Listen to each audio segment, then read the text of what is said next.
அனைவருக்கும் தினம் ஒரு தகவல் சார்பாக இனிய வணக்கங்கள். இன்றைக்கி நம்ம பார்க்க போகிற பதிவு விநாயகர் சதுர்த்தியின் அற்புதமான மிக முக்கியமான ஒரு பதிவு. நம்ம வாழ்க்கையில் எல்லா தடைகளையும் நீக்கி அருள் புரிபவர் பிள்ளையாரப்பா தான். அவர் அவதரித்த இந்த விநாயகர் சதுர்த்தி அன்னைக்கு நம்ம வீடுகளில் முதல்ல வாங்கக்கூடிய ஒரு மங்கள பொருளே பிள்ளையாருடைய சிலை தான். எல்லா வீட்லேயுமே குட்டி குட்டியான அந்த களிமண்ணால் செய்யப்பட்ட அந்த சிலையை நம்ம வீட்டில் கொண்டு வந்து வச்சு வழிபாடு பண்ணுவோம்.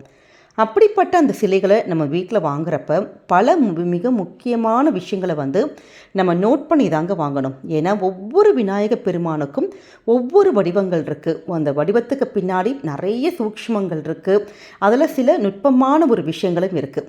எந்த உருவ அமைப்பு வச்ச விநாயகர் சிலையை நம்ம வீட்டில் வைக்கணும், குறிப்பாக எந்த கலரில் நீங்கள் உங்கள் வீட்டுக்கு கொண்டு வந்தீங்கன்னா குடும்பமானது நல்ல ஒரு செல்வ செழிப்பு, நம்ம நினச்ச காரியங்கள்லாம் நமக்கு நடக்கிறதுக்கு, அது மட்டும் இல்லாமல் குடும்பத்தில் பலவித முன்னேற்றங்கள் உயர்வுகள் இது எல்லாமே நமக்கு கிடைக்குங்கிற அற்புதமான ஒரு தகவல் தான் இன்றைக்கி இந்த சேனலில் பார்க்க போகிறீங்க.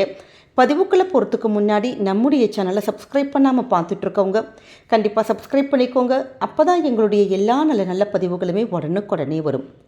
பக்கத்தில் இருக்கக்கூடிய பெல் பட்டனை மறக்காமல் கிளிக் பண்ணிக்கோங்க. இப்போ பதிவை பார்க்கலாம். விநாயகர் சதுர்த்திக்கு நம்முடைய முதல் வேலையே பிள்ளையார் சிலை போய் வாங்கிறது தான். அப்படி அந்த சிலை வாங்குறப்ப அந்த இடத்துக்கு போனவுடனே நமக்கு டக்குன்னு மனசில் ஒரு குழப்பம் வந்துடும்.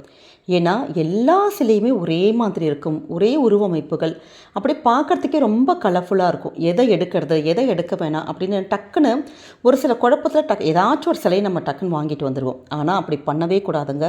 உங்கள் வீட்டில் சிலை வாங்க போகிறீங்கன்னா இந்த சில முக்கியமான விஷயத்தை மட்டும் நீங்கள் ஏற்கனவே கொஞ்சம் நோட் பண்ணிவிட்டு அதற்கப்புறமேட்டு நல்ல சிலையாக பார்த்து நம்ம வாங்கணும். ஏன்னா சில முக்கியமான அந்த சிலைகளை வச்சு நம்ம வீட்டில் வழிபாடு பண்ணுறப்ப தான் நம்ம வீட்டுக்கு அதிர்ஷ்டம், நல்ல ஒரு பாசிட்டிவ் வைப்ரேஷன் இது எல்லாமே பெருகி செல்வ வளமானது அதிகரிக்கும்னு நம்பப்படுது. நம்ம வீட்டில் சிலை வாங்குறப்ப விநாயகருடைய துதிக்கையானது இடது பக்கமாக திரும்பி இருக்கான்னு அப்படின்னு கவனித்து பார்க்கணும். இடது பக்கம் துதிக்கை அந்த திரும்பி இருக்கக்கூடிய பிள்ளையாருக்கு வக்ரதுண்ட விநாயகர்னு பெயர். இந்த விநாயகர் தான் ரொம்ப ரொம்ப மங்களகரமானவர். இவரை வாங்கி நம்ம வீட்டில் வச்சு வழிபாடு பண்ணுறப்ப வீட்டில் குடும்ப ஒற்றுமையானது பெருகும்.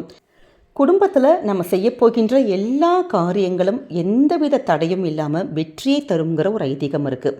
அதே மாதிரி இந்த வலது பக்கம் துதிக்கை திரும்பி இருக்கக்கூடிய விநாயகர் பெருமானும் ஸ்பெஷல் தான். இருந்தாலுமே அது மாதிரியான பிள்ளையாரை ஒரு பொது இடத்துல ஒரு கோவிலில் மட்டும்தான் வச்சு வழிபடணும். அதனால் நீங்கள் துதிக்கை இடது பக்கமாக இருக்கிற பிள்ளையாரை நீங்கள் பார்த்து வாங்கிக்கோங்க. அதே மாதிரி நம்முடைய இந்து மத புராணத்துப்படி விநாயகருடைய வாகனம் மூஷிகம் இல்லாட்டி சுண்டலி அப்படின்னு சொல்லப்படுது. ஒருவருக்கு உண்டாகக்கூடிய ஆணவம், இந்த ஆசைகள் இது எல்லாத்தையுமே கட்டுக்குள் வைப்பதன் அடையாளமாக தான் மூஷிகமானது கருதப்படுது. அதனால தான் விநாயகர் சிலையை நம்ம வாங்கி இப்படி வழிபாடு பண்ணுறப்ப நமக்கு அளவில்லாத நன்மைகள் நிச்சயம் கிடைக்குங்கிற ஐதீகங்கள் இருக்குது. அதே மாதிரி இந்த பிள்ளையாருடைய கையில் பிரசாதத்தை வச்சுருக்கிறது மாதிரியான சிலை தான் நம்ம வீட்டில் வாங்கி வச்சு வழிபாடு செய்வதற்கான மிகச்சிறந்த ஒரு பலன்கள் கண்டிப்பாக கிடைக்கும். ஏன்னா நிறைய இடத்துல பிள்ளையார் நிற்கிற மாதிரி இருப்பார், டான்ஸ் ஆடுற மாதிரி இருப்பார், அது மாதிரி நிறைய உருவத்தில் பிள்ளையார் இருப்பார். ஆனால் நம்ம வீட்டில் இது மாதிரி வச்சு வழிபடக்கூடிய பிள்ளையார் கையில் அந்த மோதகம் அந்த பிரசாதம் வச்சுருக்க மாதிரி உள்ள சிலையாக பார்த்து நீங்கள் வாங்கிட்டு உங்கள் வீட்டில் பூஜைகள் பண்ணிங்கன்னா நம்முடைய வீடுகளில் நல்ல ஒரு செல்வம், அறிவு, ஞானம் இது எல்லாமே வளரும். அதே மாதிரி நமக்கு பலவித இனிமைகள் குடும்பத்தில் வரும், சந்தோஷங்கள் குடிக்கொள்ளுங்கிற ஒரு ஐதீகங்கள் இருக்குது. அதே மாதிரி விநாயகர் சதுர்த்தியுடைய அந்த பிள்ளையாருக்கான சிலையோட நிறம்ங்க. ஏன்னா எல்லா பக்கமும் ரொம்ப கலர்ஃபுல்லான அந்த கலர்ஸ் அப்படியே நம்ம கண்ணை பறிக்கும். ஆனால் சில குறிப்பிட்ட நிறத்தில் இருக்கக்கூடிய பிள்ளையாரை நம்முடைய வீட்டுக்கு நம்ம கொண்டு வருவதன் மூலமாக குடும்பத்தில் நல்ல ஒரு பணம், செல்வம், நல்ல ஒரு பதவி உயர்வு, நம்ம நினச்ச காரியங்கள் நடக்கிறது, இது மாதிரியான நல்ல சுப காரியங்கள் எல்லாமே தங்கு தடையின்றி நடக்குங்கிற ஒரு ஐதீகம் இருக்குது. முதல்ல சிவப்பு நிறத்தில் இருக்கக்கூடிய விநாயகர் சிலையை நம்ம வீட்டுக்கு கொண்டு வரப்போ அது ரொம்ப ஒரு மங்களகரமாக கருதப்படுது. நல்ல ஒரு பாசிட்டிவ் வைப்ரேஷன், நல்ல ஒரு அதிர்வலைகள் இது எல்லாமே வீட்டில் இருக்கும் அப்படின்னு ஐதீகங்கள். அது மட்டும் இல்லாமல் விநாயகருக்கு மிக விருப்பமான அந்த கலர் கூட அந்த சிவப்பு கலர் தான். நம்முடைய வீட்டில் நல்ல ஒரு தலைமை பண்பு, அதாவது நல்ல ஒரு பெரிய பொசிஷனுக்கு நீங்கள் வரணும், நல்லபடியாக நல்ல ஒரு பெரிய ஒரு போஸ்டிங்க்கு வரணும் அப்படின்னு நீங்கள் நினைக்கிறவங்க, செய்கின்ற வேலையில் இல்லை தொழிலில் நல்ல ஒரு பிஸ்னஸில் ஒரு நல்ல வளர்ச்சியை உங்களுக்கு வேணும், இம்ப்ரூவ்மெண்ட் வேணும் அப்படின்னு நினைக்கிறவங்க இந்த சிவப்பு நிற விநாயகரை உங்கள் வீட்டில் வச்சு வழிபாடு பண்ணுறது ரொம்ப விசேஷங்க. அடுத்த மிக முக்கியமான கலர் ஆரஞ்சு இல்லாட்டி மஞ்சள். இந்த ஆரஞ்சு மஞ்சள் நிற விநாயகர் சிலைகள் வந்து நமக்கு ஞானம், ஆன்மீக வளர்ச்சி, நல்ல ஒரு தெளிவு இதை கண்டிப்பாக நமக்கு தரும்.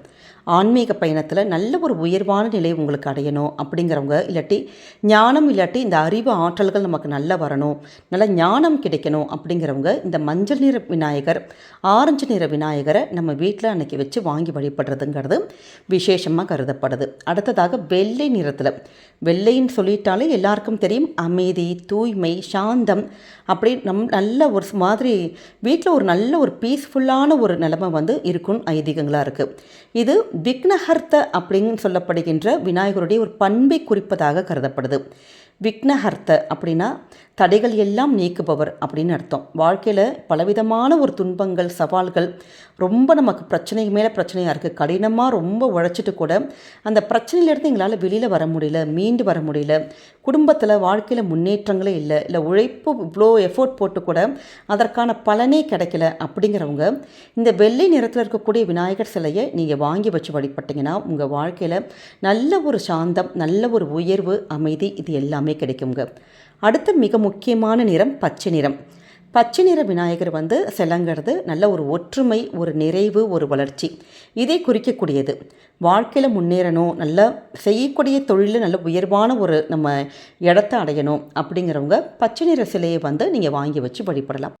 அதோடு கூட அந்த சிலையில் எந்தவித விரிசல்கள் நமக்கு இல்லாமல், டேமேஜ் இல்லாமல், உடையாமல் பார்த்து நம்ம வாங்கிட்டு வர்றது நல்ல ஒரு சகுனமாக கருதப்படுதுங்க. ஏன்னா குட்டி ஏதாச்சும் சின்ன ஒரு கிராக் அது மாதிரி விட்டுட்டு வீட்டில் வந்து அந்த இடத்த திறந்து பார்க்குறப்ப பிள்ளையார் சிலை அது மாதிரி உடஞ்சிருந்ததுன்னா நமக்கு குடும்பத்துக்கு ரொம்ப ஒரு மனசு கஷ்டமாயிரும். அதனால் வாங்குறப்பே நல்ல ஒவ்வொரு விஷயங்கள் நம்ம சொன்னக்கூடிய அந்த டிப்ஸ் எல்லாம் பார்த்து நீங்கள் வாங்கிட்டு வந்து விநாயகருக்கு பூஜை பண்ணி பாருங்கள். நல்ல குடும்பத்துக்கான ஒரு மனநிறைவு, நிம்மதி, சந்தோஷம், நம்ம குடும்பத்தில் எல்லா நல்ல விஷயங்கள் எல்லாமே தங்கு தடையின்றி பிள்ளையாருடைய அருளாலே நிச்சயமாக நடக்கும். இந்த எளிமையான ஒரு டிப்ஸை கண்டிப்பாக நீங்கள் ஃபாலோ பண்ணி பாருங்கள். நிச்சயம் நல்லது மட்டுமே நடக்குங்க. நம்முடைய கமெண்ட் செக்ஷனில் ஓம் கணேஷாய நமக அப்படிங்கிற அற்புதமான மந்திரத்தை பதிவிடுங்க. நிச்சயம் பிள்ளையாருடைய அருள் உங்களுக்கு பரிபூர்ணமாக என்றைக்குமே கிடைக்கும். நம்முடைய சேனலே பிள்ளையாருக்கான நிறைய வீடியோஸ் விநாயகர் சதுர்த்திக்காக அப்லோட் பண்ணியிருக்கோம். கண்டிப்பாக பார்க்காத சகோதர சகோதரிகள் எல்லா வீடியோவையும் போய் பாருங்கள். எளிமையான முறையில் விநாயகரை கொண்டாடுங்க. கண்டிப்பாக குடும்பத்துக்கு என்றைக்குமே பரிபூர்ண அருள் கிடைக்குங்க. நம்முடைய இந்த பதிவானது நிச்சயமாக உங்கள் எல்லாருக்குமே பிடிச்சிருக்கும்னு நினைக்கிறோம். பிடிச்சிருந்தால் மறக்காமல் ஃப்ரெண்ட்ஸ் அண்ட் ஃபேமிலி மெம்பர்ஸ்க்கு ஷேர் பண்ணுங்கள். அவங்களும் இதை பார்த்து பயன்பெறட்டும். நம்முடைய சேனலில் நீங்கள் நிறைய பேர் சப்ஸ்கிரைப் பண்ணாமே பார்த்துட்ருக்கீங்க. நீங்கள் சப்ஸ்கிரைப் பண்ணி உங்களுடைய ஆதரவுகள், சப்போர்ட்டுகள் எங்களுக்கு என்றைக்குமே கொடுக்கணுங்க. மீண்டும் வேறு நல்ல பதிவோடு உங்களை சந்திக்கிறோம். நன்றி, வணக்கம்.